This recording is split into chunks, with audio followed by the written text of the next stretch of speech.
ఒక కోడిగుడ్డుతో కాదు, తినేవాళ్ళు ఒక 2, 3 కోడిగుడ్లు కూడా తినేస్తారు. అందుకే నేను 8 కోడిగుడ్లు తీసుకున్నాను. ఉడకపెట్టుకొని అది పక్కకు పెట్టుకున్నాము. మసాలా దినుసులు, ధనియాలు, మెంతులు, మిరియాల పొడి, జీలకర్ర పొడి, టమోటాలు, కొత్తిమీర, కొబ్బరి తురుము, 4 పచ్చిమిర్చి, కరివేపాకు, 2 ఆనియన్, ఇంకా చింతపండు.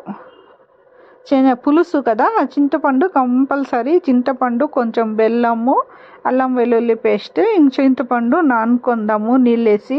ఇంకా అల్లం వెల్లుల్లి పేస్ట్ మేము రుబ్బుకున్నది అల్లం వెల్లుల్లి పేస్ట్ అయిపోయింది. ఈ పులుసుకి అయితే అదే క్లీన్గా అయిపోతుంది. తర్వాత కొత్త వంటలకి ఫ్రెష్గా చేసుకుందాము. ఇప్పుడు ప్రస్తుతానికి ఏం చేసుకోవాలి అంటే, ఇది శనగపిండి అండి. కొంచెం పులుసుకి గ్రేవీ మాదిరికి రావాలి అంటే శనగపిండి కొంచెం వేసుకుంటే చాలా టేస్ట్గా, చాలా సూపర్గా వస్తుంది.